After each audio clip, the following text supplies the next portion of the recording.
जो नेता कल छात्र हित की बात कर रहे थे वही नेता आज मौन होकर बैठे हैं। मुझे तो आश्चर्य लग रहा है कि ये बिहार में हो क्या रहा है। छात्र हित की बात कर रहे थे, मैं छात्र के लिए लड़ूंगा, मैं छात्र के भविष्य की मुझे चिंता है। आज वो जो नेता हैं जिनकी आज वो सत्ता में आ गए हैं, आज उनके आवाज पर हम 5 बजे सुबह से खड़े हैं ताकि हम लोग का फॉर्म भरा दिया जाए और हम लोगों का जो जीवन है वो उजाला हो सके, अन्यथा हम लोग का जीवन अंधकारमय हो जाएगा और हम अपने जीवन से संबंधित कोई भी कदम उठा सकते हैं। कुछ ऐसे सब्जेक्ट के हैं, मैं वाणिज्य का छात्र हूँ, मैं पहली बार एग्जाम में बैठा और मैं ओवरेज में चला गया। नमस्कार, मैं मनीष और आप देख रहे हैं मीडिया दर्शन। बीपीएससी टीआरई 2 का एग्जाम हो गया, नियुक्ति पत्र बट गए, टीआरई 2 का भी नियुक्ति पत्र बट गया। लेकिन जिन अभ्यर्थियों का एज जो है अब समाप्त होने के कगार पे है, वो काफी चिंतित हैं। इनका सीधे तौर पे कहना है कि बिहार सरकार एज रिलैक्सेशन दे ताकि हम लोग थर्ड फेज के भर्ती प्रक्रिया में शामिल हो सके और उसके बाद जो आने वाला भर्ती प्रक्रिया हो उसमें भी हम शामिल हो सकेंगे। इसी मुद्दे पे बात करने के लिए लोग कई नेताओं से मुलाकात करने के लिए पहुंचे तो, लेकिन इनकी बातें नहीं बनी है। अभी बीजेपी कार्यालय के बाहर हैं, इन्हीं से जानते हैं क्या मामला है जिसके लेकर के आप लोग भटक रहे हैं। देखिए, 2011 के बाद बिहार में एस्टेट की एग्जाम 2022-23 में कंडक्ट कराई गई। एक लंबी समय यात्रा चला गया और उसके बाद ये बात हुई थी, माननीय हाईकोर्ट का भी आदेश था कि एस्टेट के बाद शिक्षकों को डायरेक्ट शिक्षक बनाया जाए। वहां किसी भी प्रकार की बीपीएससी द्वारा एग्जाम कंडक्ट कराने की बात नहीं हुई थी।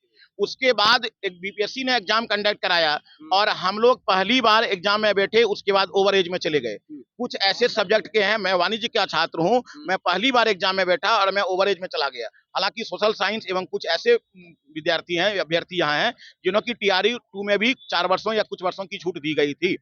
लेकिन अभी कल 23 मार्च को टीआरई 3 का फॉर्म स्वीकार करने की अंतिम तिथि है। विलंब शुल्क के साथ 24 और 25 को भी फॉर्म स्वीकार किए जाएंगे, लेकिन अभी तक हम लोगों का फॉर्म स्वीकार नहीं हो जा रहा है। हम लोग ओवर एज में चले गए हैं। अतः बिहार सरकार के शिक्षा विभाग का मैं ध्यान आकर्षित करते हुए कहना चाहता हूं कि मुझे 10 वर्ष का उम्र में रियायत दिया जाए ताकि कल 23 तारीख को हमारा फॉर्म भरा जाए। और यदि आज इसको आईटी सेक्टर द्वारा ऑन कर दिया जाता है ताकि हम लोग का फॉर्म भरा जाए। अतः आपके चैनल के माध्यम से बिहार सरकार का ध्यान आकर्षित करना चाहता हूं कि हमें उम्र में 10 साल की छूट दिया जाए ताकि हम टीआरई 3 के एग्जाम में बैठ सकूं। बाद में मेरी नौकरी होना या ना होना वो अलग बात है, वो मैं बिहार सरकार पर आरोप नहीं लगा पाऊंगा। लेकिन अगर एग्जाम में हम लोग नहीं बैठ पाएंगे तो बिहार में ऐसे 1 लाख से ऊपर छात्र हैं जिनका भविष्य बर्बाद होने जा रहा है और इसके लिए बिहार सरकार जिम्मेवार होगी। किस बेसिस पे आप लोग एज रिलैक्सेशन की मांग कर रहे हैं? सर देखिए, मैं तो एक बार आपको पहले बता चुका हूं कि 2011 में एस्टेट हुई। अगर 2012 में एस्टेट हुई होती, 13 में हुई थी, लगातार हुई थी, तो हम तो ये आरोप सरकार पर नहीं लगा पाते।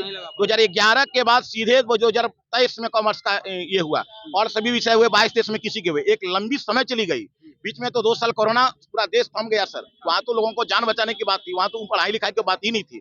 अतः और बहुत सा पहले में टीआरई 1 में छूट दिया गया, कुछ सब्जेक्ट वाले को टीआरई 2 में भी छूट दिया गया। मैं वही कह रहा हूं, जो टीआरई 1 में आप 10 वर्ष की छूट दिए थे, वही टीआरई 3 में भी 10 वर्ष का छूट दे दिया जाए ताकि हम लोग का फॉर्म भरा दिया जाए और हम लोगों का जो जीवन है वो उजाला हो सके, अन्यथा हम लोग का जीवन अंधकारमय हो जाएगा और हम अपने जीवन से संबंधित कोई भी कदम उठा सकते हैं। अगर नहीं मिलता है एज रिलैक्सेशन, क्योंकि अब कल आखिरी डेट है, उसके बाद आप लोग फाइन के साथ 2 दिन और आप लोग को भरने का मौका दिया जाए। अगर ये मौका आप लोग को नहीं दिया जाता है तो आगे क्या कीजिएगा? आप लोग नेताओं से मुलाकात कर रहे हैं तो क्या रिस्पांस मिल रहा है? देखिए, कहने का मतलब है कि इसके पीछे वाला में जो वैकेंसी हमको दी सरकार TR2, उसमें 1/8/2023 उसमें भी जन्मतिथि था, 1/8/2023 इसमें भी है। उसमें जो है सप्लीमेंट्री रिजल्ट नहीं दिया गया, 1 नंबर से हम लोग छूट गए। फिर इधर जो था उसमें जो हिस्ट्री वगैरह जो 19 में एस्टेट लिया गया, 11 में एस्टेट लिया गया, उसके लिए 10 बरस, 19 में जो एस्टेट लिया गया उसके लिए 4 बरस का छूट दिया गया था। लेकिन सरकार अभी जानती है, अगर सरकार के मीडिया के माध्यम से, आप लोगों के माध्यम से सरकार अभी के पास जाएगा यह मैटर, तो सरकार इस पर अवश्य हम लोगों की बात को सुनेगी और हम लोगों के साथ न्याय करेगी। जो नेता कल छात्र हित की बात कर रहे थे वही नेता आज मौन होकर बैठे हैं। मुझे तो आश्चर्य लग रहा है कि ये बिहार में हो क्या रहा है। जो छात्र आज से 2-3 महीना पूर्व छात्र हित की बात कर रहे थे, मैं छात्र के लिए लड़ूंगा, मैं छात्र के भविष्य की मुझे चिंता है, आज वो जो नेता हैं जिनकी आज वो सत्ता में आ गए हैं, आज उनके आवाज पर हम 5 बजे सुबह से खड़े हैं और आज हमारी आवेदन तक अच्छी से स्वीकार नहीं करेगी। अतः मैं बिहार सरकार से एक बार आग्रह करता हूं कि हमारे फॉर्म भरने का हमको आदेश दिया जाए, मुझे 10 वर्ष की उम्र में रियायत दिया जाए ताकि फॉर्म हमारा भरा जाए, और हम बिहार सरकार से हमारी कोई और शिकायत नहीं है और मुझे पूर्ण विश्वास है कि हमें ये छूट मिलेगी। सम्राट चौधरी से आप लोग मुलाकात करने के लिए थे, क्या? सर, सम्राट चौधरी से अभी भी भाई लोग, मेरे जो साथी लोग हैं, गए सुबह 5 बजे से उनके आवास पे खड़े हैं। उनके अंगरक्षक निकले, बोले सर से नहीं मिल पाइएगा, वो अब बिजी हैं। इनसे पहले भी और भी मेरे जानने वाले जो छात्र हैं और जो मेरे साथी हैं, बहुत सारे अपने अपने जो एमएलए एमपी से मिलने की कोशिश कर रहे हैं, मगर उन्हें नहीं मिलने दिया जा रहा है। नहीं मिलने, उनके अंगरक्षक बोल रहे हैं कि उनके बाद में आइएगा। मैं ये तीसरा बार आया हूँ पटना, और सचिवालय भी गया, वहाँ मैंने एप्लीकेशन डाला।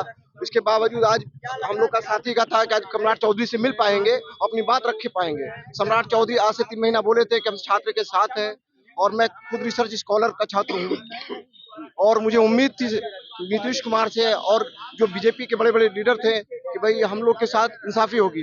क्या है कि अभी तक मैं बीपीएससी में फर्स्ट अटेम्प्ट मतलब 1 नंबर से फेल हुआ हूँ। मुझे उम्मीद थी कि सप्लीमेंट्री रिजल्ट आएगा, मुझे चांस था क्या कि, और उसमें भी सबसे बड़ी बीपीएससी की मैं कह सकूं कि उसमें नाकामी है कि आपने जितना सीट को वैलिड किया था उतना वो सीट वैकेंट क्यों रखा, और आपने इतना हाई मतलब कट ऑफ रखा। जैसे मेरा कट ऑफ था, जनरल से मैं आता हूँ 69 रखा गया मेरे सब्जेक्ट में, मैं 68 लाया, मैं 1 नंबर से वंचित रह गया, और उसके बावजूद आपका वो सीट 795 क्यों बचाया गया। अब आगे क्या कीजिएगा, आगे का क्या? आगे है सर से अभी तक से मेरी उम्मीद की जा रही है कि नीतीश कुमार खास के इसके संज्ञान खुद देखे, और जो वंचित छात्र हैं ऑलमोस्ट 1 लाख है, उन लोग को भाई पास करना है। अगर मैं फेल होता हूं तो मेरी नाकामी है, मैं इसमें सक्षम हूं, पास करूंगा तो मेरा भविष्य उज्जवल है। नहीं तो इसके लिए भाई रोड आंदोलन जो भी करना होगा, पढ़े लिखे रोड पे तो मार नहीं खाएंगे लाठी। मगर सरकार से आग्रह करता हूं, विनती करता हूं कि हम लोग को न्याय मिले। तो ये थे तमाम अभ्यर्थी जो इंतजार कर रहे हैं, एज रिलैक्सेशन की मांग कर रहे हैं। इनका सीधे तौर पे कहना है कि बीपीएससी टीआरई 3 का जो परीक्षा होने है उसका फॉर्म भरने का अंतिम तिथि जो है वो कल है, लेकिन अभी तक फॉर्म हम लोग नहीं भर पाए हैं क्योंकि हम लोग का फॉर्म ही फिलअप नहीं हो पा रहा है। एज रिलैक्सेशन अगर दिया जाता है तो हम लोग आवेदन जो है कर सकते हैं। यदि हम लोग को आवेदन करने का मौका नहीं मिलेगा तो हम लोग बड़ा प्रदर्शन करने वाले हैं। हम लोग नेताओं से मिल रहे हैं लेकिन कोई सुन नहीं रहा। फिलहाल इस खबर में इतना ही। देखते रहे मीडिया दर्शन। धन्यवाद।